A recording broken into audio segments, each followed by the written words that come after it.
오늘은 고린도전서 1장 18절 말씀을 중심으로 십자가, 복음의 핵심, 이런 말씀을 함께 나누려고 합니다. 지금 교회력으로 사순절을 보내고 있습니다. 사순절이 언제라고요? 넉사자 열순자, 그래서 문자 그대로 40일, 부활주일 전 주일을 제외한 40일을 사순절이라고 합니다. 영어로 렌트, L-E-N-T, 렌트라고 그러는데요. 왜 주일을 빼죠? 주일을 왜 빼요? 그냥 뺀다고 그러니까 빼는가 보다. 의미는 우리가 좀 알 필요가 있을 것 같습니다. 주일날 예배를 드리는 것은 예수님께서 부활하신 날이 주일날이에요. 그래서 주일은 기쁨의 날, 부활의 날, 그래서 이 고난 기념하는, 또 주님의 십자가를 묵상하는 이 기간 중에도 주일을 제외한 40일, 그래서 언제나 부활주일 전날까지 40일을 채우려고 하면 시작하는 날은 수요일 날이 사순절이 시작됩니다. 그래서 그 첫 시작하는 사순절의 첫날 수요일을 제의 수요일, Ashy Wednesday 그렇게 표현합니다. 짚을 태운, 사실은 작년에 종려주일에 흔들었던 종려나무 가지를 태워서 만든 재로 물을 섞어서 이마에다가 십자가 모양을 그리기도 하죠. 왜 그렇게 한다고요? 그 재는 허망함과 죽음을 의미해요. 죄의 결과로. 물은 성결케 한다. 그래서 물로 그 죄를 이겨서 십자가를 그리기도 하고, 회개의 기간, 참회하는 기간, 또 눈물, 죄를 물로 한데 눈물이라고 해서 회개의 눈물을 의미합니다. 십자가를 묵상한다, 고난을 생각한다. 이 렌트, 소위 사순절에는 십자가를 기념하라, 십자가를 생각하라, 묵상하라, 이렇게 말합니다. 고난을 묵상하라. 근데 실제적으로 사람들이 그때 우리가 고난을 받기 위해서 금식하고, 또 특별히 고난주간, 마지막 이 사순절의 마지막 주간, 고난주간, 다음 주일이 종려주일입니다. 그리고 종려주일부터 시작되는 그 부활주일 전날까지를 고난주간, 패션 위크 이렇게 표현하는데요. 고난주간에는 우리도 금식을 하고 고난에 동참하는데, 실제로 우리 몸에 고난을 채운다, 그런 의미도 있겠지만 그것보다 더 중요한 것은 십자가를 묵상한다는 겁니다. 십자가의 의미가 무엇인가? 많은 사람들이 고난이라고 말해요. 맞아요. 십자가의 현상은 고난이지만 십자가를 보고 우리가 생각하는 진정한 의미는 하나님께서 독생자 예수 그리스도를 내 대신 죽게 하실 만큼 나를 사랑하셨다. 하나님의 사랑을 묵상하는 겁니다. 이 고난주간에 고난만 생각하는 게 아니고 십자가를 묵상하면서 하나님이 나를 얼마나 사랑하셨는가. 좀 쉽게 설명을 해보겠습니다. 어떤 사람이 누군가를 사랑하거나 무엇을 소중하게 귀하게 여길 때 무엇을 보고 알 수 있는가? 사랑하는 이를 위하여 내가 얼마만큼 시간을 투자하고 얼마만큼 대가를 지불하는가가 내가 그 사랑하는 정도를 나타냅니다. 내 사랑하는 아들이 병들었다 그러면 내가 무슨 수를 써서라도 그 아들을 살려내기 위해서 내 모든 것을 다 투자합니다. 심지어는 내 생명도 투자합니다. 이웃집 아이가 아프면 기도해 드릴게요, 잠깐 신방을 한다거나 아니면 격려의 봉투를 하나 전달하거나, 그 정도입니다. 좀 더 쉽게 표현해 볼까요? 내가 100만 원을 줄 수 있다면 100만 원만큼 사랑하는 거예요. 1000만 원을 줄 수 있으면 1000만 원만큼, 10억도 아깝지 않게 준다. 그건 10억을 줘도 아깝지 않을 만큼 사랑하니까 그에게 주는 겁니다. 여러분, 아무리 돈이 많아도 이웃 자녀들에게 막 이렇게 1억씩 5억씩 막 이렇게 안 주죠, 그죠? 근데 내 아들에게는 줘요. 아무런 조건 없이 그렇게 준다는 겁니다. 다시 한번 말씀드리면, 내 아들이 아프면 빚을 내어서라도 병원에 보냅니다. 그러나 이웃집 아이가 아플 때 내가 빚을 내다가 병원에 보내고, 이런 경우는 잘 없습니다. 특별한 관계가 아니면 그렇습니다. 자동차를 사겠다고 아들, 딸을 팔아먹고 차를 사는 사람은 없습니다. 그러나 아들이 아프면 차를 팔아서라도 아들에게 약값을 갖다 주는 거죠. 하나님께서 우리를 얼마나 사랑하셨는지 하나밖에 없는 독생자 예수 그리스도를 우리가 죽어야 할 자리에 대신 죽게 하고 우리를 사랑하셨다. 그게 십자가라는 거죠. 십자가는 하나님의 사랑을 의미하는 겁니다. 요한복음 3장 16절 하나님이 세상을 이처럼 사랑하사 독생자를 주셨으니 누구든지 저를 믿는 자마다 멸망치 않고 영생을 얻게 하려 하십니다. 바로 그렇습니다.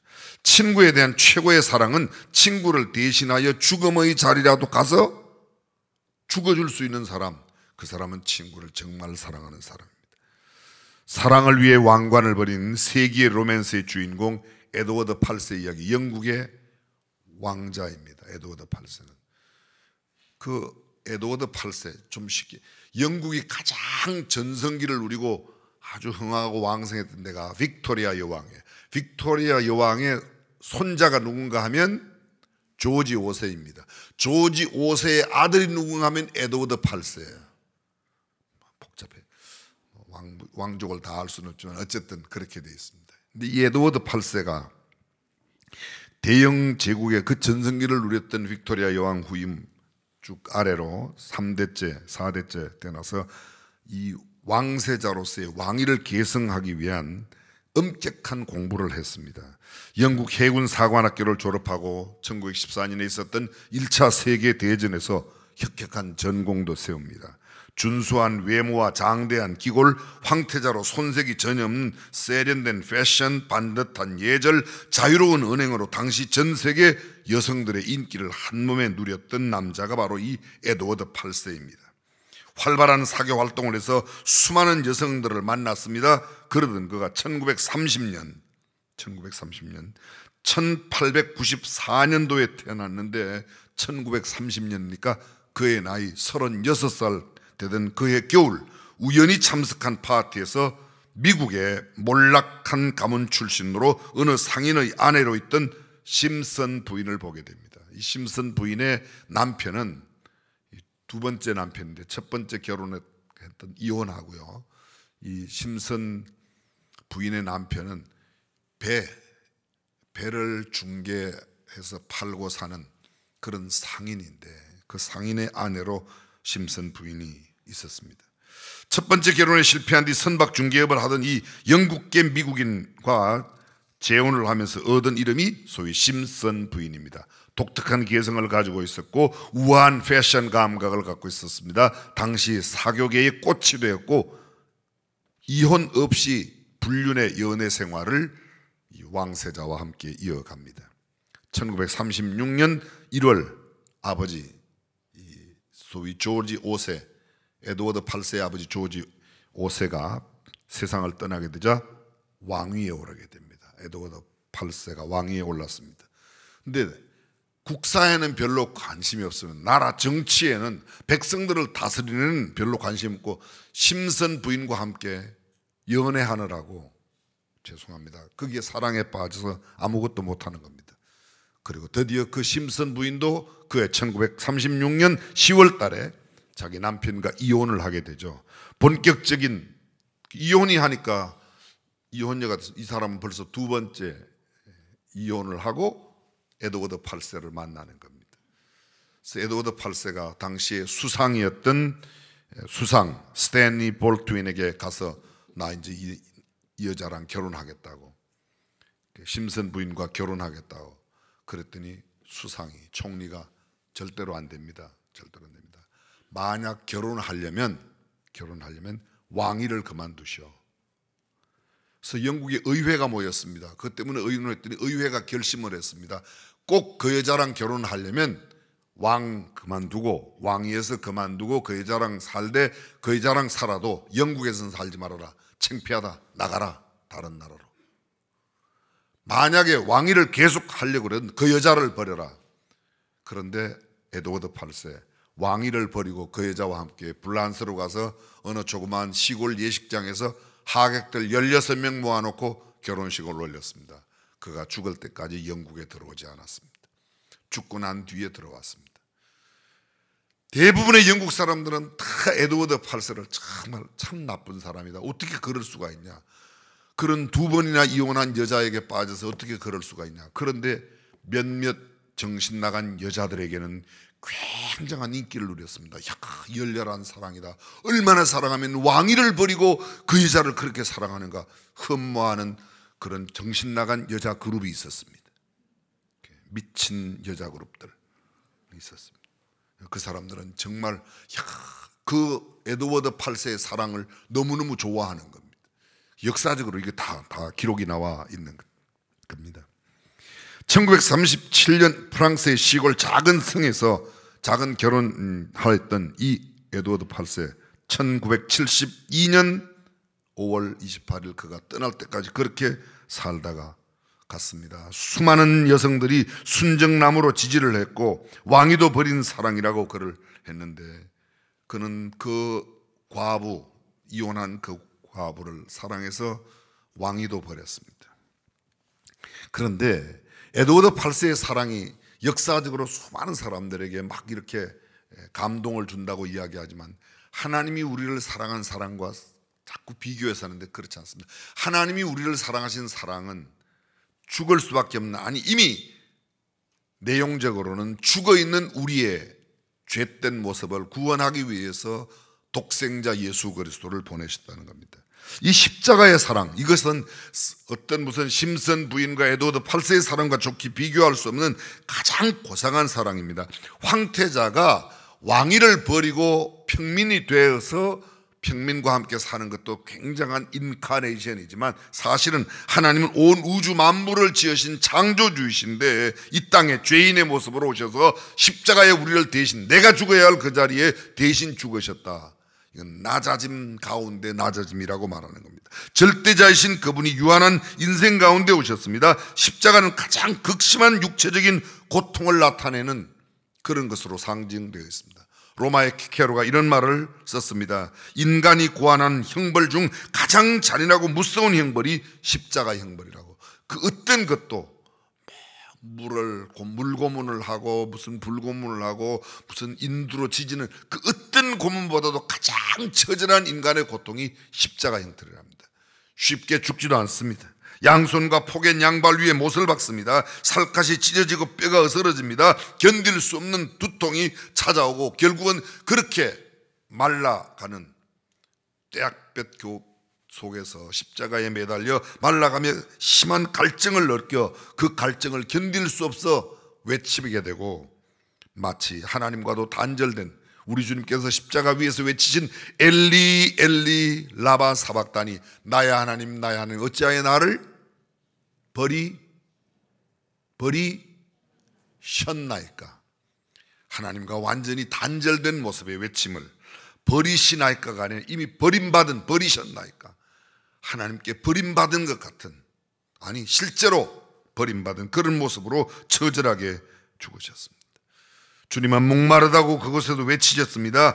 피하지 못하여 당한 십자가의 고난이 아닙니다. 주님은 얼마든지 피할 수 있었습니다. 가룟 유다가 그리고 로마의 병정들이 검과 몽치를 들고 예수를 잡으러 왔을 때 너희가 누구를 찾느냐라고 했더니 그들 모두가 다 고꾸라졌습니다.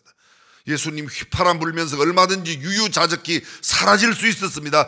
그런데도 불구하고 주님은 피하지 않으시고 그 고난의 길을 그대로 걸으셨습니다. 어쩔 수 없어서 당한 십자가의 고난이 아니라 그는 기쁨으로 감당했습니다. 마지 못하여 받은 십자가의 고통이 아닙니다. 억울해하며 불을 삭히지 못한 채 고난받았던 그런 고난이 아니라 나를 대신하여 기꺼이 대신 기쁨으로 죽으신 그 십자가의 사랑이 가장 큰 겁니다. 그 사순절의 십자가를 생각한다는 것은 단순히 고난의 십자가가 아니라 하나님이 나를 얼마나 사랑하셨는지를 묵상하는 그 묵상으로 이어져야 된다는 것이죠. 예수님 성경에 똑같은 구절이 두 번 기록된 이런 말씀이 있습니다. 인자에 온 것은, 예수님이 온 것은 섬김을 받으려 함이 아니라 도리어 섬기려 하고 자기 목숨을 많은 사람의 대속물로 주려 함이니라. 주님은 대속물로 우리가 죽어야 할 그 자리에 대신, 대속물이 뭐예요? 죄 지은 사람이 죄의 삭스로 양을 잡아와 양이나 소를 대신 잡아 하나님 앞에 드립니다. 그때 드리는 제사, 제물, 희생의 제물이라고 그래요. 근데 내가 죄를 지어서 내가 죽어야 하는 그 자리에 내 대신 주님이 죽으셨다, 대속물로 오셨다는 겁니다. 주님이 이 땅에 오실 때 화려하게 오시지 않았습니다. 우리가 크리스마스 때마다 늘 듣고 함께 나누는 이야기지만 예수님은 가장 낮은 모습으로 마국간에 오셨습니다. 누구라도 만날 수 있게, 낮아진 사람은 누구라도 만날 수 있습니다. 쉬운 말로 마국간에 내려갈 수 있는 사람, 내 발바닥에 말똥 묻힐 각오가 되어 있는 사람, 낮은 자리로 내려가는 사람은 주님을 만납니다. 우리가 주님을 만나지 못하는 것은 너무 고상한 길로, 높은 자리, 대접받는 자리, 탄탄대로만 걷기 때문에 그곳에 주님이 계시지 않습니다. 주님은 섬기는 자리에 계시지 섬김 받는 자리에 계시지 않습니다. 많은 사람들은 섬김을 받으려야 합니다. 그러니까 그 내 받으려고 하는 주위에는 주님이 계시지 않아요. 섬기는 자리로 내려가면 우리는 주님을 만나게 될 것입니다. 주님은 목숨을 주려 오셨습니다. 내 목숨을 주는 자리, 내가 희생하는 자리, 내가 손해보는 자리, 그 자리에 가면 주님을 만날 수 있습니다. 근데 남을 손해보고 나는 유익을 얻어야 된다고 하는 사고가 내게 있는 한 주님을 만나기가 어렵습니다.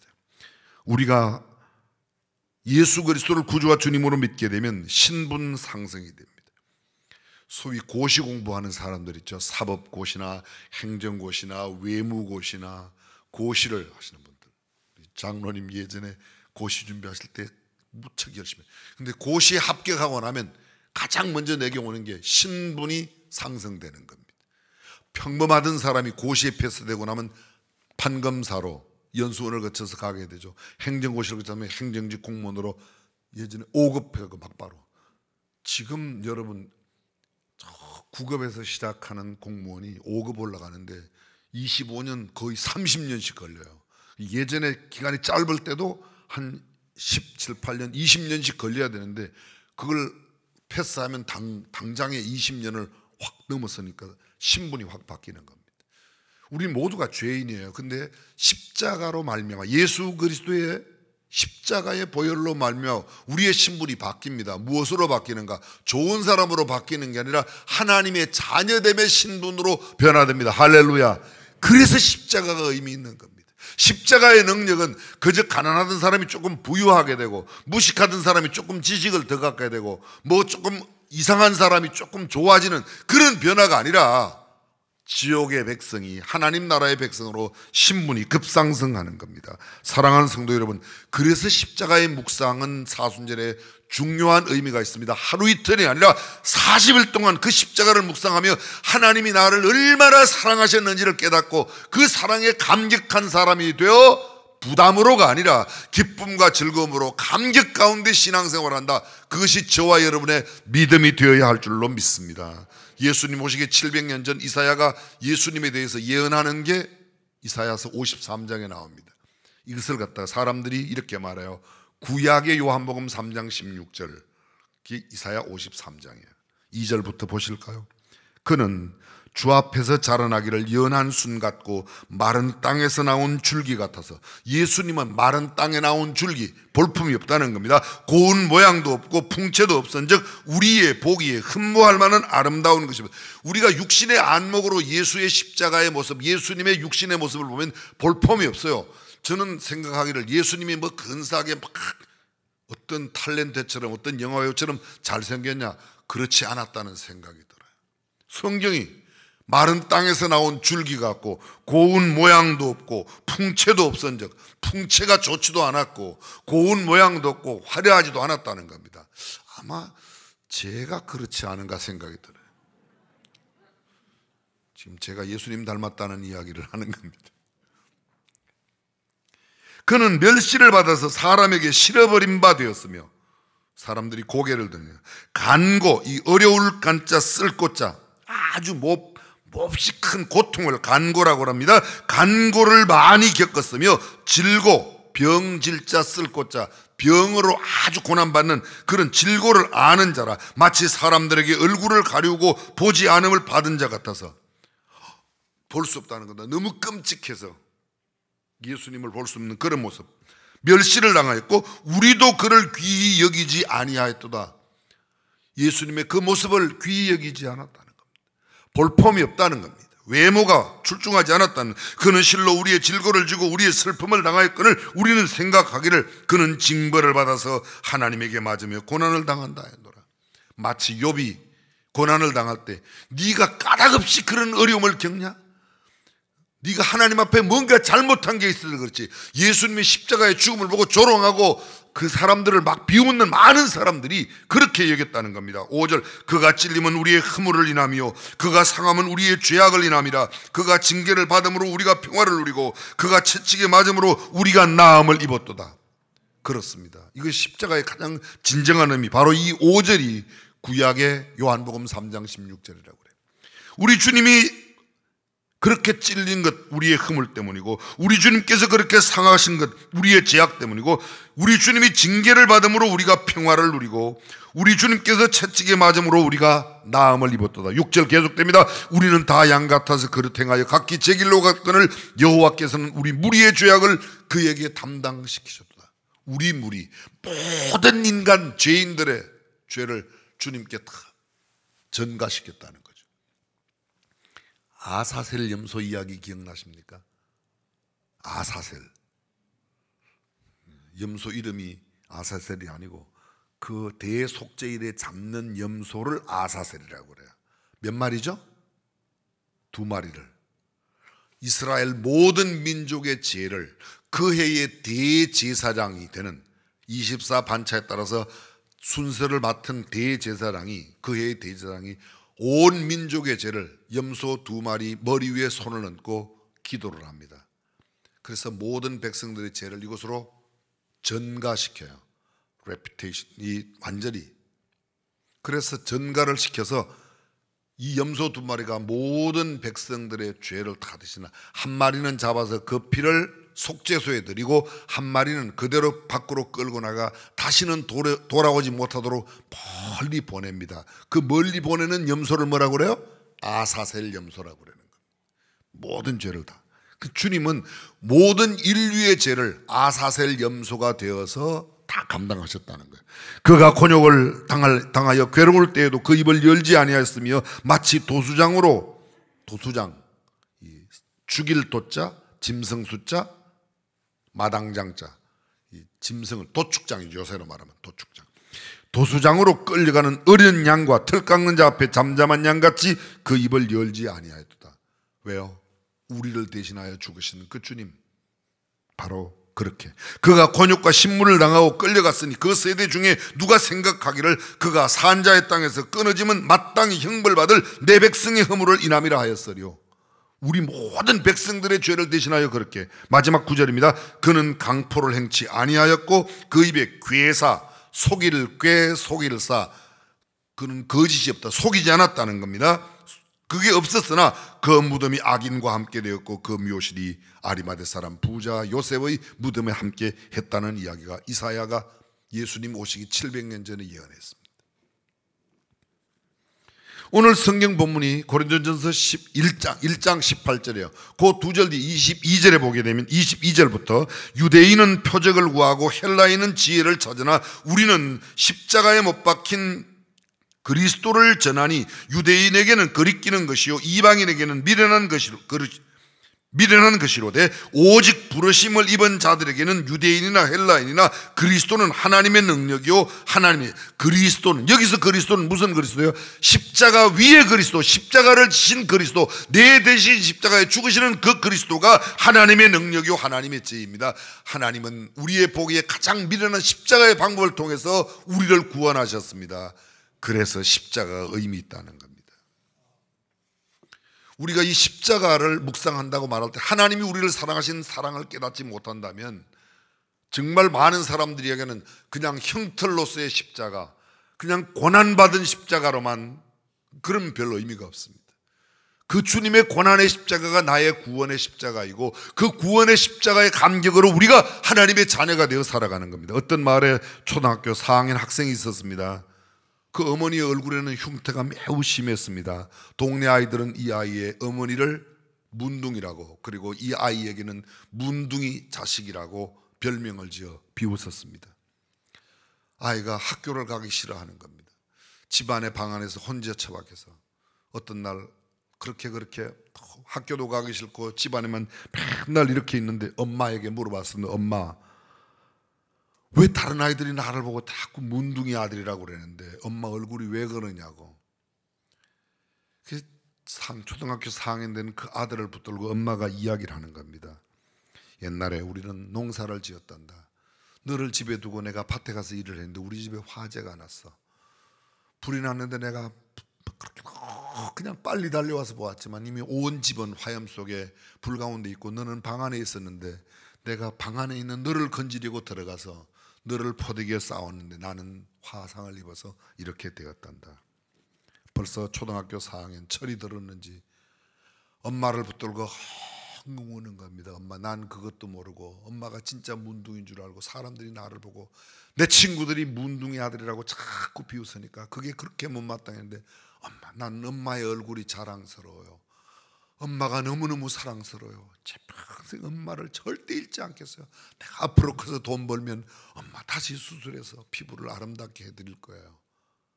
여러분, 우리가 십자가를 보면 생각하는 게 뭘 생각해야 돼요? 예수님의 죽음의 십자가만 생각하는 게 아니라 하나님이 우리를 얼마나 사랑하셨는지를 생각할 때 십자가의 진정한 의미가 우리 가운데 있는 줄로 믿습니다. 그렇습니다. 어떤 한 사람이요, 아주 못난 사람이에요. 젊은 사람이 예리한 칼을 들고 온 동네 사람에게 막 떠들어대는 겁니다. 여러분, 내가 하나님이 없다는 것을 5분 안에 증명해 보이겠습니다. 보십시오.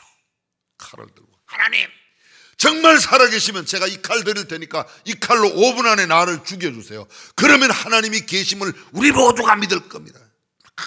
소리를 질렀습니다. 뭐 해도 5분이 지났는데도 하나님이 나타나시지도 않고 칼로 자기도 죽지 않았어요. 시간이 5분이 지나니까 이 사람이 얘기했는데, 여러분 보세요, 하나님이 계시면 정말 이 칼로 나를 죽일 텐데 하나님이 나타나지도 않습니다. 어디에 있습니까? 없다고 막 소리를 지르는 겁니다. 그 옆에 한 할머니가 그 광경을 보고 가서 이야기를 하는 거예요. 여보시오, 여보시오, 당신 왜 이렇게 난리를 하냐? 하나님이 없으니까. 하나님 있으면 내가 이렇게 말이지, 하나님 앞에 칼까지 주면서 나를 죽여달라고 5분 안에 죽여달라고. 근데 5분이 지금 10분이 지나도 하나님 나를 안 죽이지 않냐? 하나님 없기 때문에 나를 안 죽인다. 이야기를 하는 거예요. 당신 아들이 있어. 그랬더니 네, 우리 집에 아들 하나 있다고. 아주 귀엽고 똑똑하다고. 그래, 당신 아들한테 가서 그 칼 주고, 아빠가 진짜 우리 아빠면 이 칼로 나를 죽여줘. 그럼 당신은 그 아들 죽일 거지. 진짜 아빠니까. 진짜 아빠니까 죽여야 되겠죠? 아니, 지금 무슨 소리인지 못 알아들으셔요? 진짜 아빠니까 더 죽일 수 없죠. 아빠가 아니라도 못 죽이고 진짜 아빠라면 더 못 죽이죠. 하나님이 안 계셔서 안 죽이는 게 아니라 하나님이 계셔도 안 죽이죠. 내 마음대로, 내가 정한 기준대로. 가끔 그런 사람이 있어요. 한때 교회에서 저한테 시비를 많이 걸던 사람이 막 오늘 오후 5시까지 이 문제에 대해서 답을 안 쓰면 그것을 사실로 인정하는 것으로 그렇게 믿겠습니다 그러더라고요. 제가 답장을 보냈어요. 오늘 오후 5시까지 당신 부인이 5명이 아니라는 것을 나한테 증명 안 하면 부인 5명이 있는 것으로 내가 알겠다. 그랬더니 아무 말도 안 하더라고. 지 마음대로 지가 정한 기준 놓고 그 기준에 맞으면 아니에요, 여러분. 하나님은 우리의 기준, 우리의 말하는 그대로 되는 게 아닙니다. 하나님께서 세우신 하나님의 뜻 가운데, 하나님의 계획과 섭리 가운데 온 우주 만물을 운행하시고 지배하시고 다스리는 분인 줄로 믿습니다. 하나님의 인간 구원의 방법은 독생자 예수 그리스도를 십자가에 대신 죽게 하심으로 우리를 구원하신 줄로 믿습니다. 그러므로 이 고난의 십자가로만 알 것이 아니라 하나님이 우리를 사랑하신 그 사랑을 느낄 때 진정한 십자가의 의미가 내게 있는 줄로 믿습니다. 사랑하는 성도 여러분, 저와 여러분들이 어떤 어려운 경우에도 그래, 십자가만 바라보면 하나님의 사랑이 다가오고, 그 십자가만 바라보면 어떤 좌절과 절망 가운데서도 능히 일어서 승리하게 될 줄로 믿습니다. 십자가의 의미, 이게 복음의 핵심이에요. 두려워서 무서워서가 아니라 십자가를 바라볼 때 하나님이 나를 얼마나 사랑하시면 독생자를 내 대신 죽게 하셨냐. 하나님의 사랑을 알고 하나님의 사랑을 믿고 살아가는 저와 여러분들이 되시기를 주님의 이름으로 축원합니다.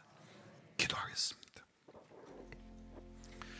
십자가의 놀라운 사랑은 나를 위한 것입니다. 그 놀라운 희생, 내 죄 때문이에요. 그래서 사순절은 아무렇게나 보낼 수 없겠죠. 고난주간 말로만 십자가를 묵상하고 말로만 고난을 기억하는 것이 아닙니다.